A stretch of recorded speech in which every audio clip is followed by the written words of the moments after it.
Saudi আরবে হচ্ছে এখন বাজে দুপুর হচ্ছে 12টা, যাচ্ছে হচ্ছে ডিউটিতে।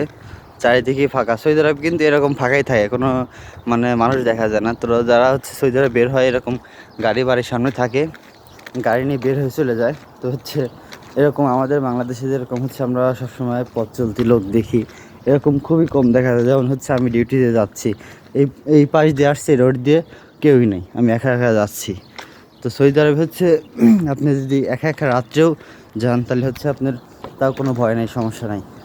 সৌদি আরব হচ্ছে আমি মনে করি মানে খুব নিরাপত্তা পাবেন মানে আপনার জীবন লাইফে। আর আমি যখন মালয়েশিয়াতে ছিলাম তখন হচ্ছে রাস্তায় একটা ফোন, দামি ফোন নিয়ে পকেটে যেতে ভয় পাইতাম, মানে সন্ধ্যাবেলা হলো। কারণ মালয়েশিয়া হচ্ছে ছিনতাইকারী আছে, যারা মালয়েশিয়া আছে যারা বুঝতে পারবেন, হচ্ছে তামিল আছে, তামিল ইন্ডিয়ান তামিলগুলো ওই দেশে আইসি পাইছে, ওরা হচ্ছে মদ খেয়ে রাস্তায় ঘুরবে। আর হচ্ছে আপনার এইরকম